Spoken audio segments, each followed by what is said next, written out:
Welcome, ladies and gentlemen, and everyone that can hear the sound of my voice to this week's edition of the Petty and Ill-Informed podcast, where we venture our petty and ill-informed opinions on a variety of subjects and, give our own honest feedback. Joining me from Essex or Kent or Peckham or somewhere in the general London area, Tom.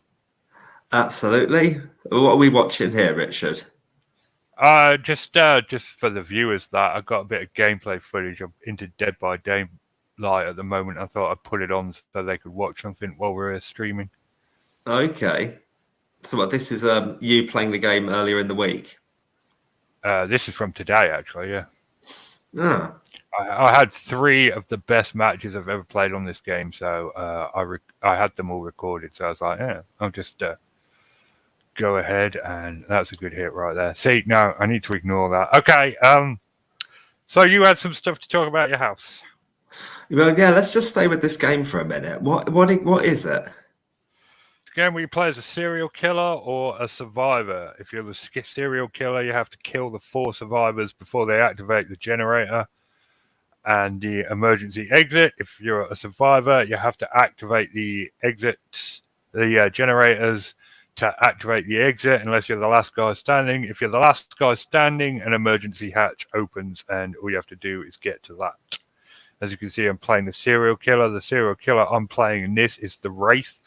Don't really like it, but I finished the Trapper off, so I thought I'd give it a good go. Look at that guy, body blocks his friend. Good move. Body blocking is where you take the hit for your friend so that they, because she was on 1 hit already, it takes 2 hits to knock them off. Once you knock them on the ground, you put them on a hook. And you can see I made a terrible mistake there. I've cloaked there. I should have cloaked earlier. And the sound of silence. You can't hear me, Rod. So what, have you got some special vision? Yeah, you must have. Yeah, when you're cloaked, you unlock perks. And when you've got perks like there, you can see them when they're in 3 meters radius. I've got an offering which allows me to see how much damage they've done to the generators, which is a good way of locating survivors. In a minute, I'm probably going to cloak again, and you'll be able to see it. So is there a limit to how often you can cloak and stuff like that? No, you can cloak whenever you want. There, see, I've got her on the ground. Had a bit of lag there, picking her up and put her on the old hook. Can't remember if oh yeah, that dude there to the right, he's about to sabotage the hook. Yeah, he gets it off. I whack him, but he teabags me to show, haha, I'd sabotaged the hook. Dickhead. Thought this was the one where he was going to flashlight me, but he didn't. Will I make it to the hook? I don't know. See, I had her on my back too long and she gets away. However, you can see on the left-hand side the scratch mark across there. That means they're all on 1 hit. It was a new player, I guess, because she just ran around the corner, didn't think I could follow her with the scratches and the walls. No one's going to sabotage the hook this time. It's a clean kill, clean hook. You can see she's at half health there, so if they get her off the hook, she'll be on death hook, which means all I have to do is hook her 1 more time. See that generator there is red, which means we're working on it. Let's see, and now decloak and attack. Bit of lag there. Going up there. I haven't uncloaked yet. That's because they know I'm there. I'm chasing her down. Really should have uncloaked by now. See, that would have been a good hit. Whiffed that. There we go. Oh, she was the only survivor that had full health, so I need to hit her again to get her on her back. You can see on the left-hand side again, they have successfully taken that person off the hook. So I'll need to get her again. I'm going to put this one on the hook here. Clonk. Uh-oh. Is that my footage? Oh, no, that was a FPS drop.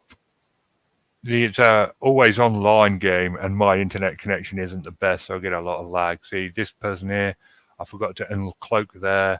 He's going to jump through the window. He's going around. He's looping me. This technique is called looping, where you loop the killer around. You can make him waste a lot of time if you're good at it.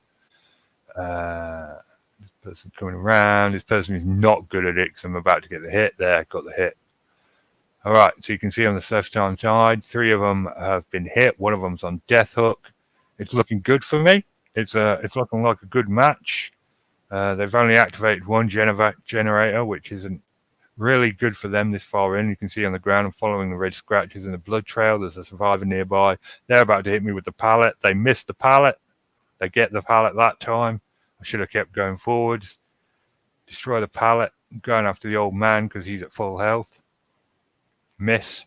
That's called spinning, where you spin around on the spot and you lose the killer. And hit there. See, all of them are one hit. And we keep going and keep going, keep going. I'm not following the old man because I've already hit him once. And sportsman, this guy's just stopped in the corner, obviously AFK, sandbagging, if I were to guess. Sandbagging is where you deliberately lose a match to lower your MMR to get placed with worse players than you.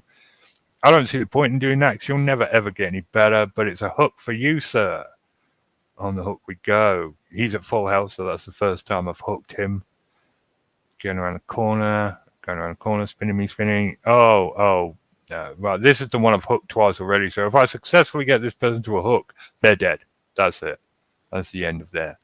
Will I get them to the hook before they fight me off? And yes, I get the hook and dead. And they DC. I didn't see that when I was playing, but you see where it says bot has appeared by their name now. It means they DC'd as soon as I killed them, which is just, they didn't want to lose.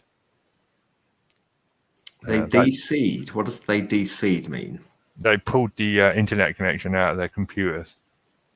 Because if you DC, see, this is a flashlight attack. You got me with the flashlight. Good, that was my fault. I should have pulled away as soon as I saw it was on. Going around the corner, I'm chasing this dude. I'm cloaked right now, which means I can move really fast. I'm going to decloak. He's trying to flashlight me. I'm too close. Whack, he's on the ground. Pick him up. Head over to that hook there. There was a hook right behind me. Don't know why I went for that one. Obviously, wasn't thinking. That guy's going to sabo the hook.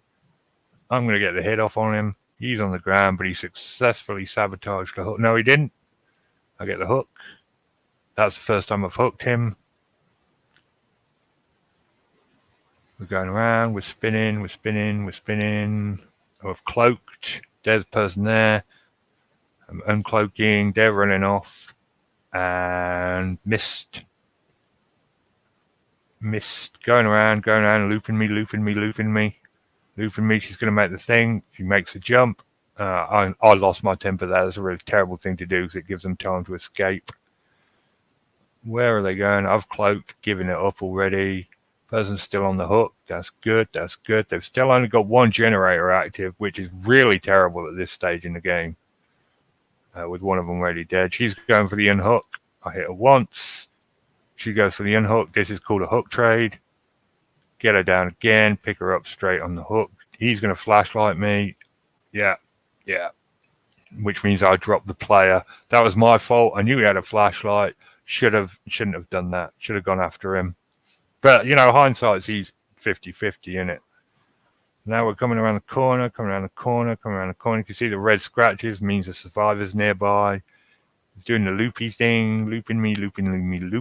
One of them's got a med pack because one of them's healed. That's annoying. Didn't notice that at the time. I'm going around. I keep getting lagged. Going around there. There's a survivor. Gonna go. And whack. Down we go. Pick her up on the hook. Hook for you, ma'am. What weapon is it you've got there? Just all the killers have a primary. It's just a club or an axey thing. You don't get to pick the weapon. They've all got a killer. I don't actually like the Wraith that much. I find it to be a bit clunky. I don't know how to use it properly. I can see over there in the distance that generator is turning redder, which means there's a player on that generator right now. That sound behind means they've unhooked. I'm around. I'm going to go check that out. See the red scratch marks. He's going to drop that on me. He misses the hit. There's two of them there, which means I'm going to get a hit. And around. And there you go. Got the hit. Now we're going to go around here. We're going to keep hunting. We're hunting. We're hunting. We're hunting. We're going to go through the door. They're looping me right now. Trying to loop. Trying to loop. Trying to loop.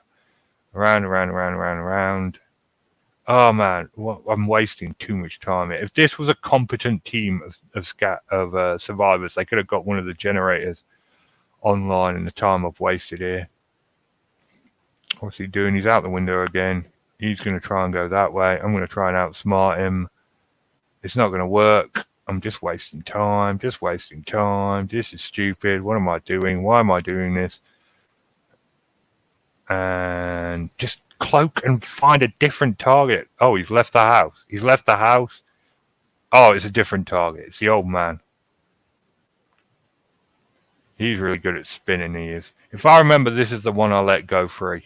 Because if I get a full kill, I let one of the survivors go. That was a cheap hit when he's vaulting. But, you know, whatever works. This guy's pretty good at the game.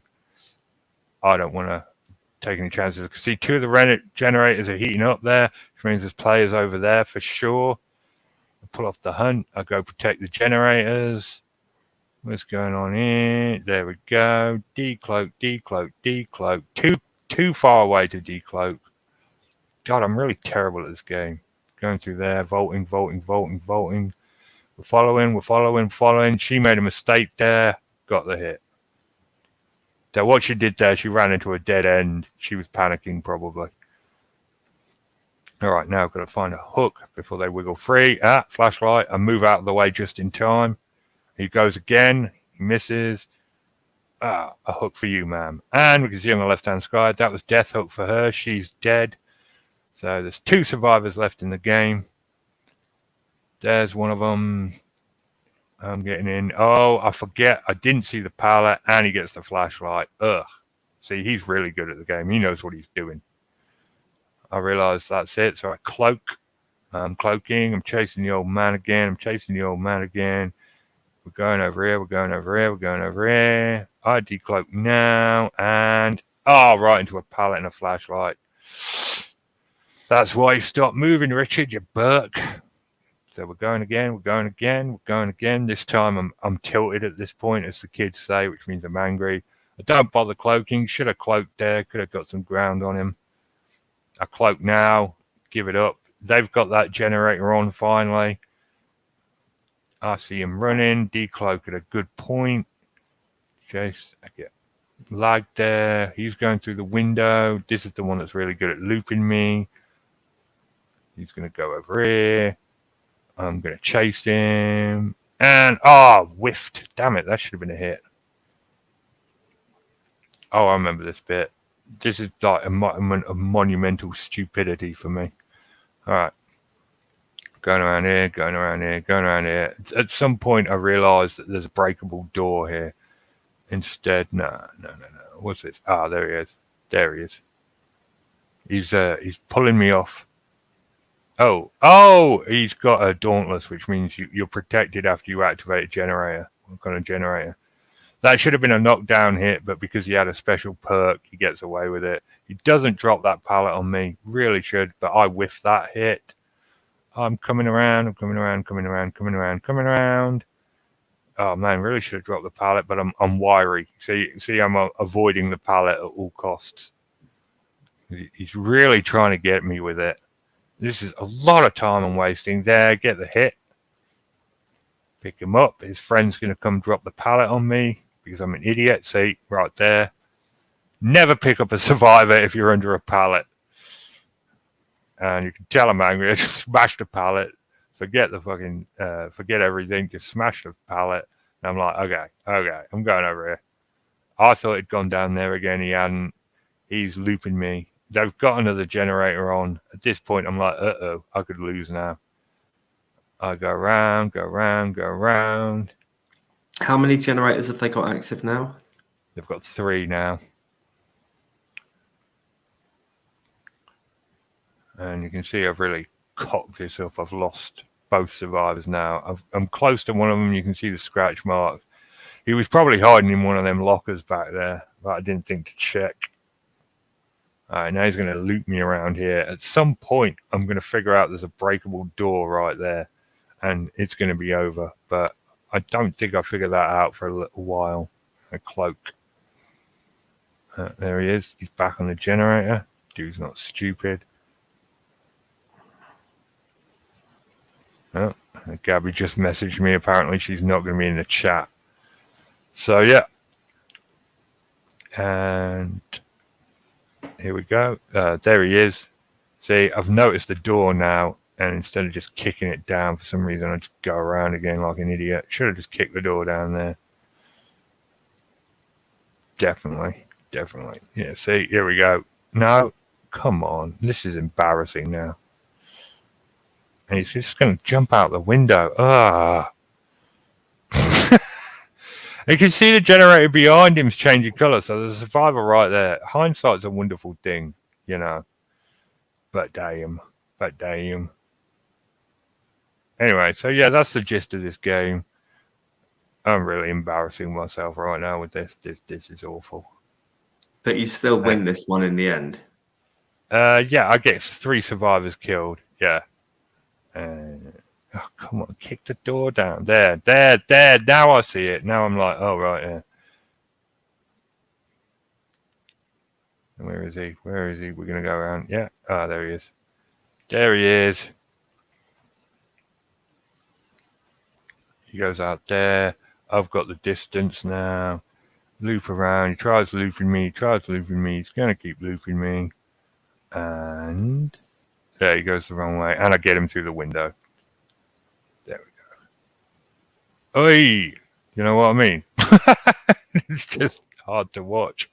Was he crawling away? Yeah, he was crawling away. He was on the ground. And a hook for you, sir. Now, he's only been hooked one time before, so I've still got to hook him one more time unless his friend can get him off the hook. And you can see, I go check on that generator. Dude's not there. That one, no one's working on it. No one's working on that. So I know the other guy is just trying to get his friend off the hook. So I know he's wandering around somewhere.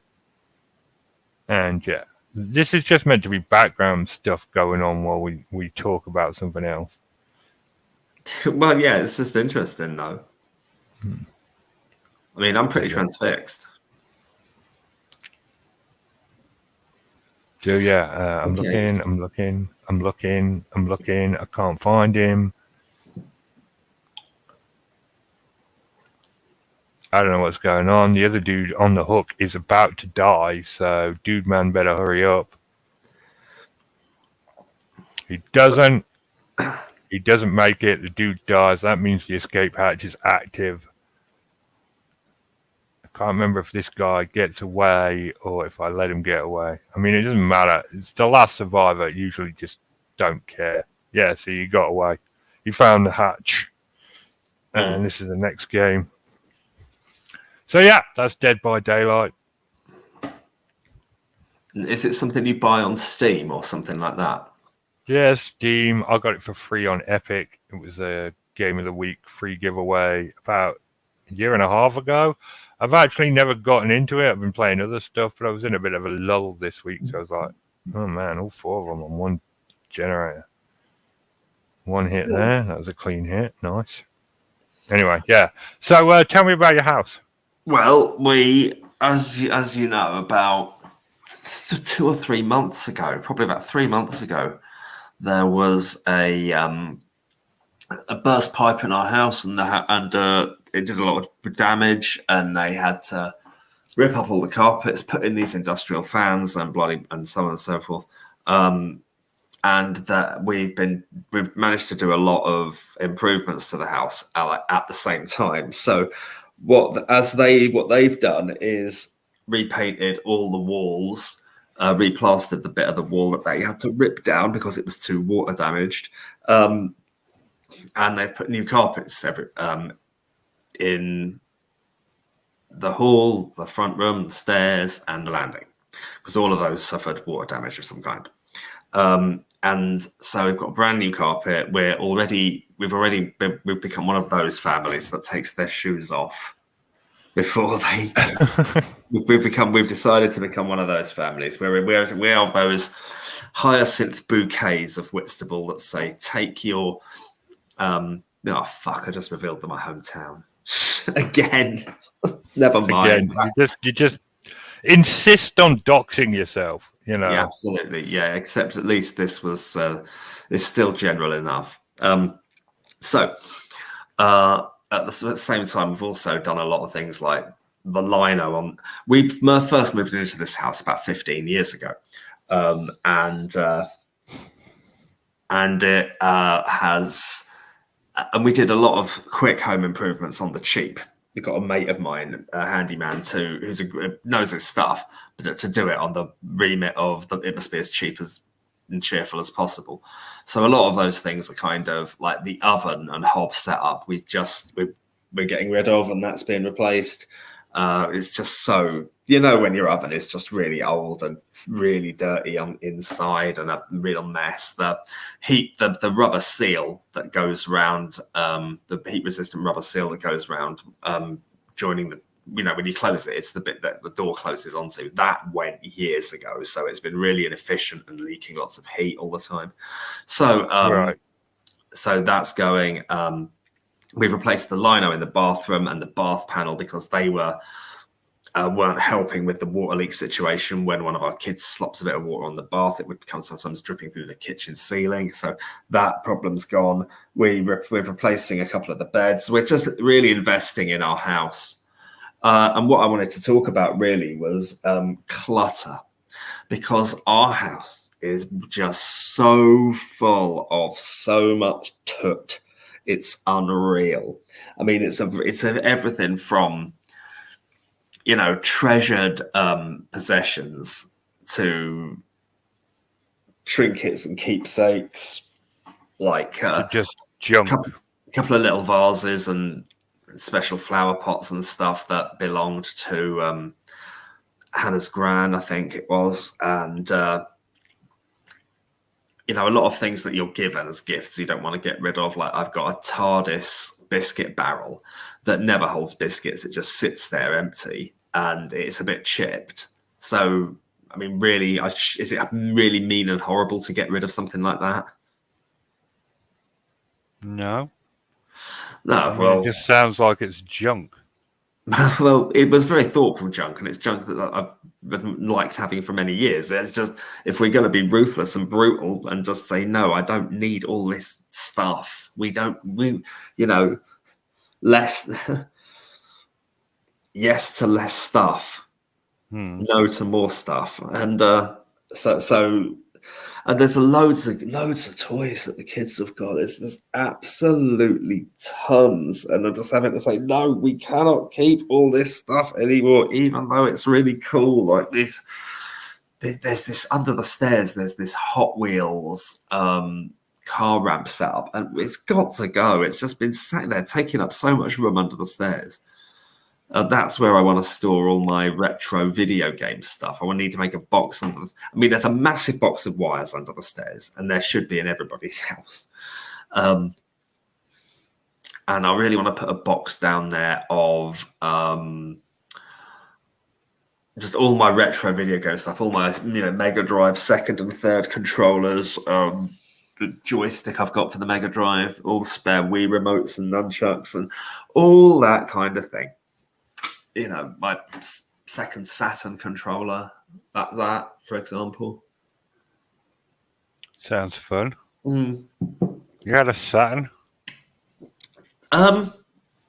Yeah. That'd be a great rabbit hole to fall down. Now, when we're doing games, let's talk about our games consoles. Well, I am a terrible retro gamer. I'm not remotely familiar with. Well, I know that The Last of Us was a very big game. Red Dead Redemption 2, I know was, and things like that. I know the absolute basics.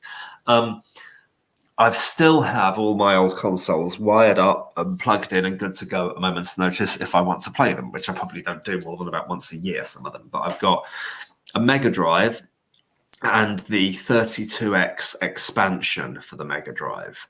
I don't know if you even know what that is. The expansion, the old thingy that you plug into the controller port thing. there wasn't a controller port, and it would go in the cartridge slot. It was this block that went on top of the cartridge slot that had a load of extra Oh, I remember. I didn't have I had a Super Nintendo, but they had something similar, yeah. They were going. There was going to be a Super NES CD, but that never made it out of development. I remember when Mean Machines reported on that. So there was also they stuck with cartridges to the bitter end. Nintendo. Yeah. Well, then there was the also the Mega Drive had the Mega CD. It had two different separate. See, this is when Sega started to get it all wrong.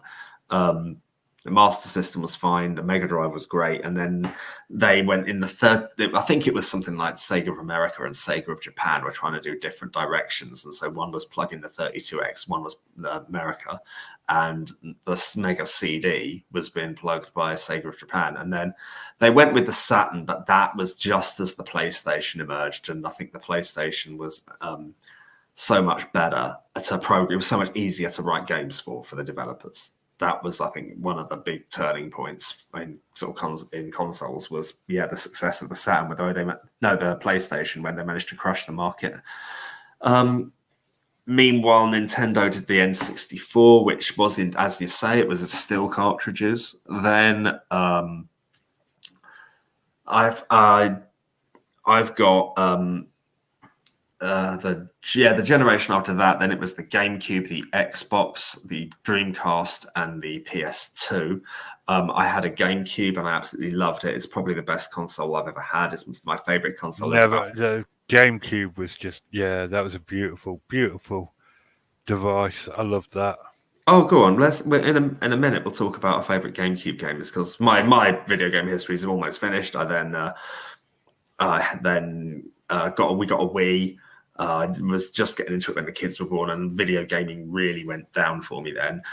During lockdown, I discovered the Neo Geo Mini. Neo Geo was back when in the catwalk console of the 90s, almost mythical.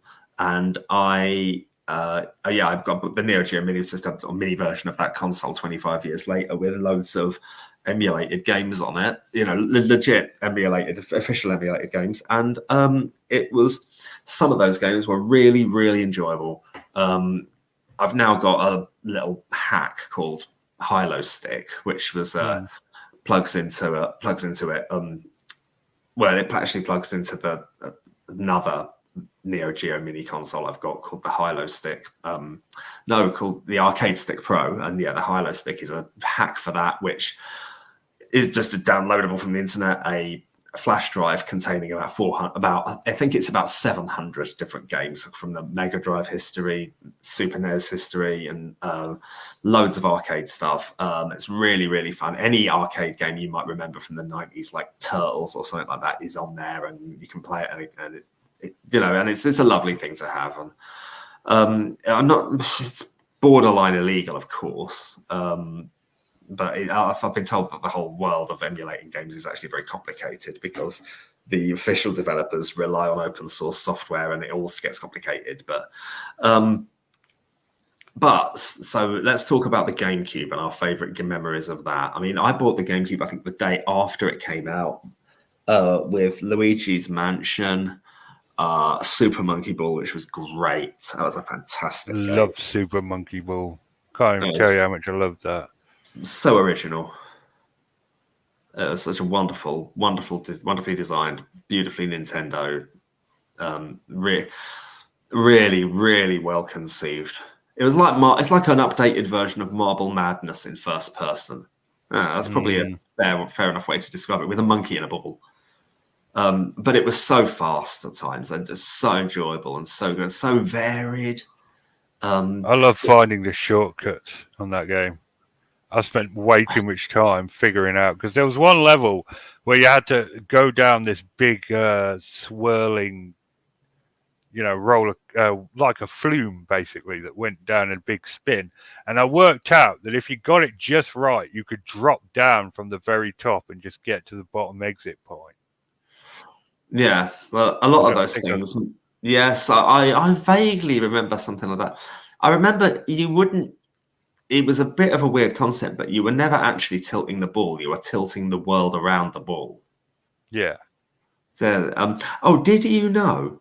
Okay, what um, epic and brilliant GameCube game was built on the same engine as Super Monkey Ball?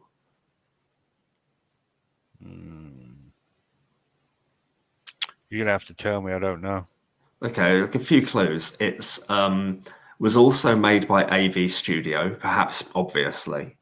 It's a franchise game. It's a game that cropped up first on the SNES and then on the N64, and then the final iteration. There hasn't been one since of this much loved franchise was on the GameCube. And it ran from the same engine as Super Monkey Ball. So it's a first person type of some kind. It's a first person game, basically, much like, well, no, Monkey Ball was third person, wasn't it? It was just behind the ball, the camera. Yeah. Mm-hmm. Well, it was that. It Yeah. was a third person game, incredibly fast, going into the screen, just like Monkey Ball. No, still none the wiser. Science fiction setting. It was a racing game. Oh, I know what you're talking about. The Nintendo's version of Wipeout. That Yes, well, yeah, that's it. That's it. what was it? Zero GX, something like that. Yeah, that's close enough. F-Zero GX. Yeah. I don't even like racing games, but that is one of the greatest games I've ever played. It's firmly in my all-time top 10. I love the Wipeout on the original PlayStation. I think I might have played that. I think I played a very similar game to that called High Octane on the PC. I don't know how we got it, but we had it on the PC, and that was all right. It was a bit simple and a bit too easy, but it was all right. Wipeout was that was a good game, and F-Zero GX was very much the same thing, but it was just so good. I mean, the level of the excellence of F-Zero GX goes far beyond the mechanics and dynamics of the game. You really felt like you were part of an entire world. The story mode was incredibly hard. The variety in the craft was brilliant. It was so well programmed. It just worked so well. The tracks were incredible. Many of them were. The music was scintillating at times. I mean, I've got all the MP3s on my computer, and I play them in the car. It's as good as any other music out there. It's fantastic stuff. And the power up, the system of regaining your energy and expending energy for boosts was brilliant. And there's so many advanced techniques, and there's so many secrets within the game, like snaking and craziness like that. I mean, it's or if you go right close to the edge and come back, it gives you a speed boost and things like that. But it was such a good game. I mean, but so hard. It was. I mean, describing it as a game of microseconds doesn't do it justice. It was so just brilliant. I mean, there's a YouTube video that's over an hour long, and it's the hardest track in the game is Phantom Road Slimline Slips, and it's a compilation of this guy coming first in that race with every single vehicle in the game. And some of these vehicles, like the Silver Rat, are so shit that you don't know how this person ever did it, and how many attempts they needed to try and do this bloody race with that crappy fart machine. It doesn't. Its boost sounds like a fart. The Silver Rat just goes. But what's also amazing about this guy's video is I need to find it and put it in the chat or something. This when he's in the fastest cars, he doesn't even need to hit the boost button. There's about 3 or 4 cars where he doesn't need to hit the boost button once. They're that damn good, and he can, because some of the cars that are so fast, they're just so hard to handle, and this guy masterfully guides these vehicles with absolute precision. He's not absolutely perfect, but with near total precision around this incredibly challenging circuit. It's very thin, so fast, totally unforgiving, and he navigates these things around it. And the very best of them. Now, there's a car called the Death Anchor. I've tried to drive the Death Anchor, and you're thinking, "Oh, this is great for a moment," but then when you hit your first corner, you just smash straight into the barriers. You're like, "What the hell is this thing?" And it's incredible to watch. I can just put that on in the background while I'm working. Get a bit bored of the soundtrack to that one over and over again, but that's great. So F-Zero GX is one of the best, most complete, comprehensive games that I've ever seen. It doesn't look like it was done to a deadline. It looks like someone spent 10 years crafting this masterpiece. It's incredibly well done. Metroid Prime, that was a GameCube game and a half. I liked all the Metroid games. That game spawned an entire genre, Metroidvania. Well, with Castlevania, the clearing each book area, gaining extra powers to unlock new areas. I mean, a lot of RPGs are still based around that premise. I mean, yeah, very good game, Metroid. So, what were your favorites on the GameCube? The GameCube, I like Resident Evil 0, Super Monkey Ball. Wasn't Resident Evil 4? Wasn't that a GameCube exclusive? Might have because it was on the PS2 as well. So originally it might have been. Yeah, I think later it was on a PS2. The Time Splitters, Future Perfect, Metal Gear Solid, the Twin Snakes. They ended up worth quite a lot of money. I sold them for quite a profit. My games of those. Yeah, I can't remember where. Whether it was. I think it was eBay. I think I sold them eventually for like 70 quid each or something. I can't remember. But yeah, they were cool games. No, I've really lost the knack for gaming. I think the last really good game, the last game I really played through and properly enjoyed was 2 on the Wii. Oh no, there was some on the Neo Geo I did justice to over, really went for during lockdown. But in terms of when games came out, I really enjoyed them. It was Metroid Prime 3 on the Wii and a game called Battalion Wars 2 on the Wii, which was just this cartoon soldier war game that was just so entertaining. Did you ever play the Wii version of Super Monkey Ball? Yes. Yeah, we did. I didn't care for it as much as I liked the GameCube. I remember it. It was called. There was a couple. There was one Step and Roll that used the bloody Wii Fit board. We've got that, and there was one that used. No, just the controller. I forget what it was called, but yeah, we've got the Wii version of Monkey Ball. Yeah. But not good. Is it Banana Blitz? Yeah, Banana Blitz. That was it. Yeah, something like that. Don't know if you paid attention, but those survivors had me beat and then screwed it up right at the end. How did they screw it up? I was just rewatching it there. It's just bad positioning. The one on the ground there, I take pity on her right there because all the other 3 are dead. So I'm like, okay, you can just leave. So I pick her up and I let her wriggle free right in front of the exit. Oh, is that the exit? That's the exit there. But what happened was they had me beat. They got all 5 generators done, and I'd only hooked a couple of them once, and then they just really messed up the end game. See them nodding there. What were they supposed to do? That. Open up the door and escape. But yeah, that's it. That's just something interesting for the people watching at home. So, Richard, do you have any thoughts on Tut and Clutter?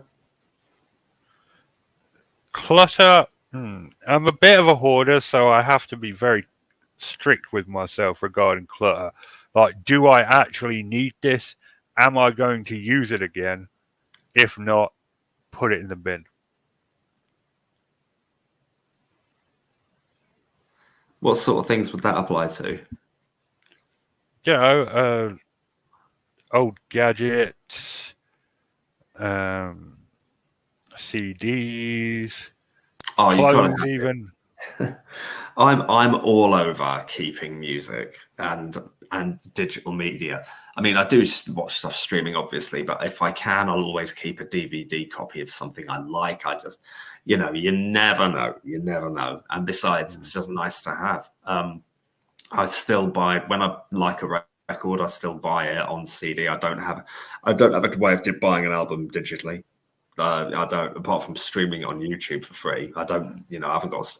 If I think I've got a Spotify account somewhere, but I don't even really know. And I've got, I've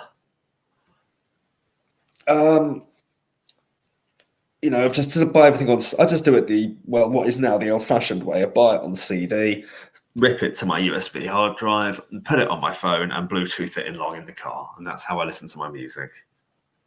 Which may seem That's really cool. long-winded and stubborn of me to not get with the times at all, but that's what I insist on doing. I'm hoping as we declutter our house, I'll actually be able to get to my CD collection again, because I haven't probably been able to get to it for years, and I've not been able to just sort of get a CD, open it, put it in my stereo easily, and just close it and just play music. And it'll do me the world of good for my work, actually, to get my study back, because I used to have a study that's been taken over, and no more. We've had enough.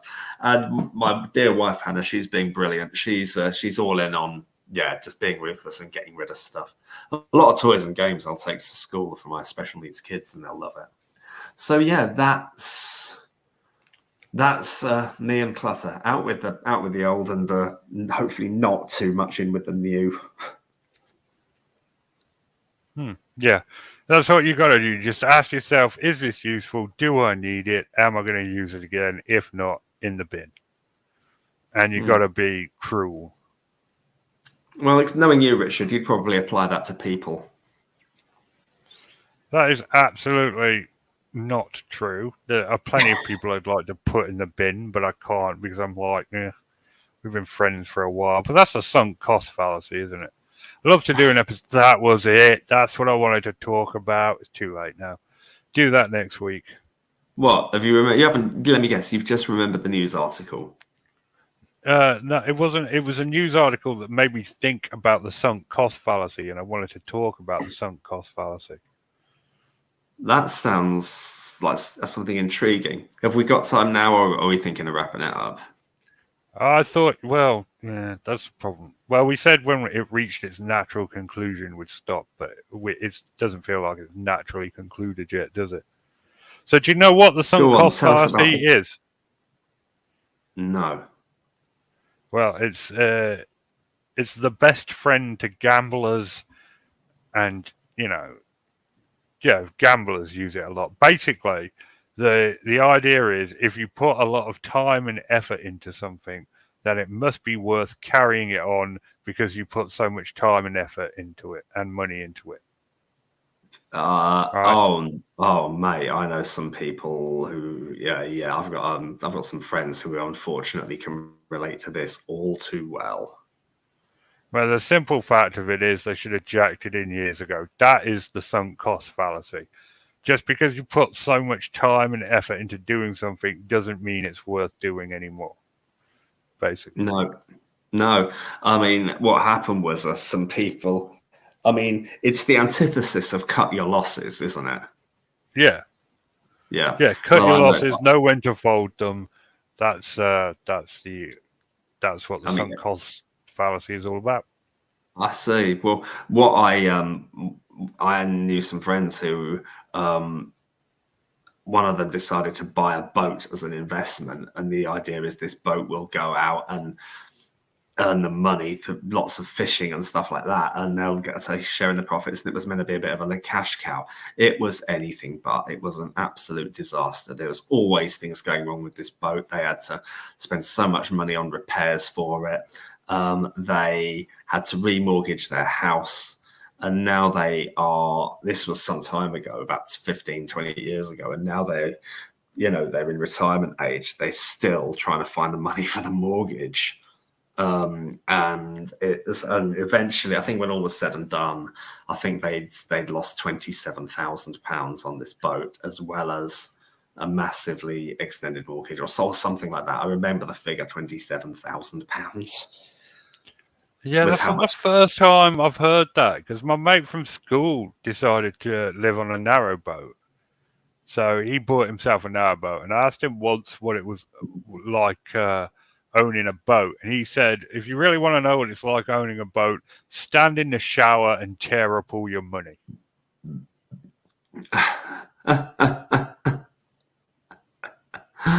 Oh, dear. And I was like, yeah, no. But yeah, they should have just cut their losses on the boat. That's the Suncoast fallacy. Yeah, they tried to keep it going for ages, and oh dear, it was, bless them. They're good friends of mine, and bless them. Oh, we've all screwed up in one way or another, but that is a particularly long-term fail. Mm-hmm. But yeah, gamblers use it the most. I've put so much time and effort into gambling. I should keep going because eventually it's going to pay out. Oh, I can see that. I can see the possible temptation there. As it happens, I am actually not one for gambling at all. I have never bought a national lottery ticket or scratch card ever.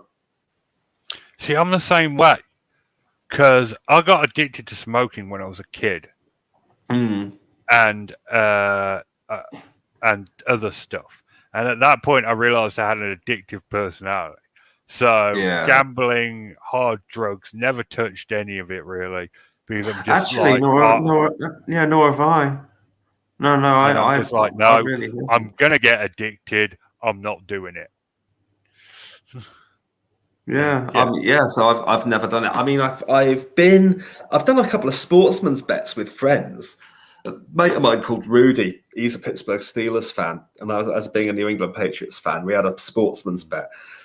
I remember receiving Patriots won, and a couple of days later in my inbox came a video of him putting custard down his pants, which was the forfeit. He literally forfeit he had to pay. I can't remember what. That's a hell of a segue, and I'm looking forward to hearing how your brain got there. Well, it was a sportsman's bet.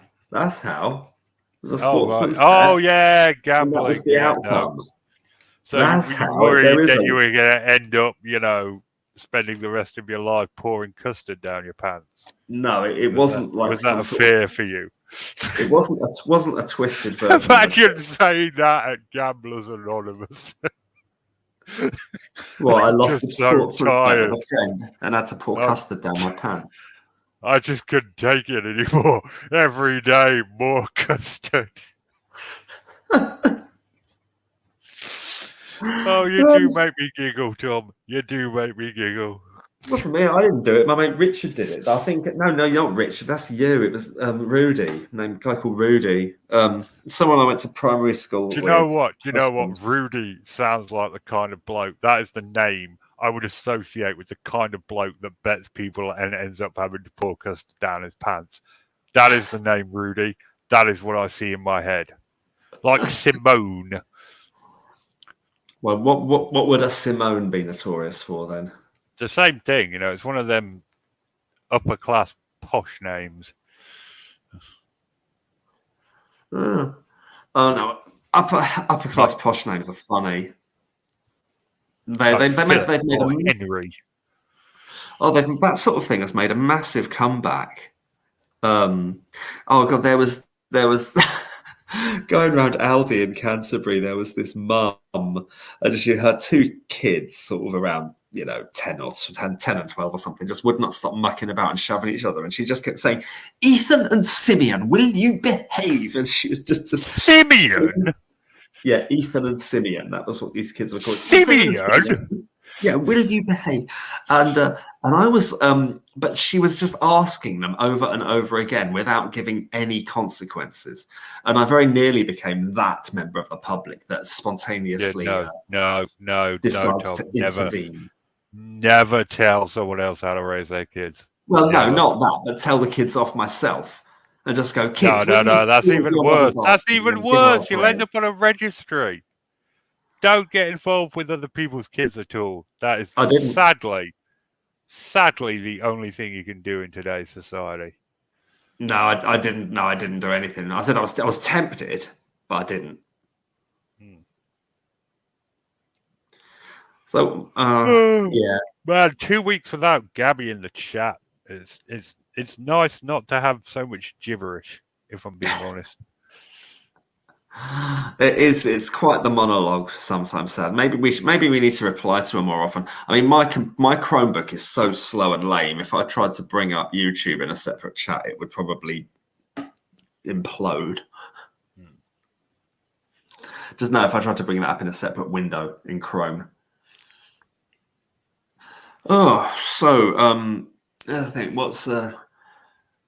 we've got one more week in the house we're in. And we're gradually going to be moving stuff across. I'm looking forward to rearranging my DVD collection. That's cool. Yeah, I mean, that's obviously what you look forward to most when you're moving back home after, what has it been, 6 months? 3 months. 3 months. Yeah. I'm definitely. I'm sorry, man, but whoever your contractors are, you need to leave them a bad review, for real. What, for how long they took? For how long it's taken for 3 months. 3 months is ridiculous. I mean, it was flooding, right? Yeah. Not completely, but it was water damage, yeah.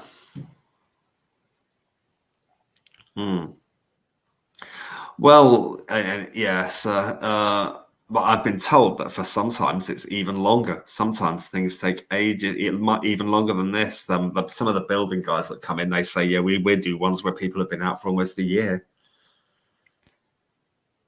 I think the insurance industry isn't. I mean, what I don't get is that it costs them money. It costs them a huge amount.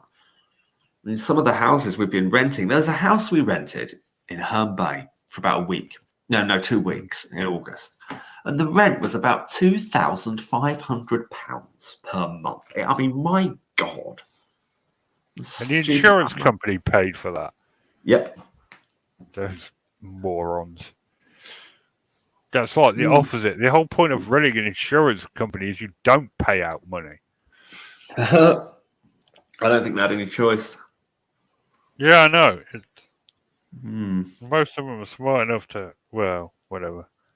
I'm not going to make an enemy of the insurance company. That feels like a good place to wrap it up, doesn't it? Yeah, let's call it a night, bud. All right, thank you all for listening. We will return next week. I'll have a different game. I'm getting too distracted by my mistakes on Dead by Daylight. I've got a game I'm less concerned up next week. But do let me know in the comments if you like having something to look at or you want me to get rid of it, because just go back to the blank screen if you all want. So see you all next week. Bye.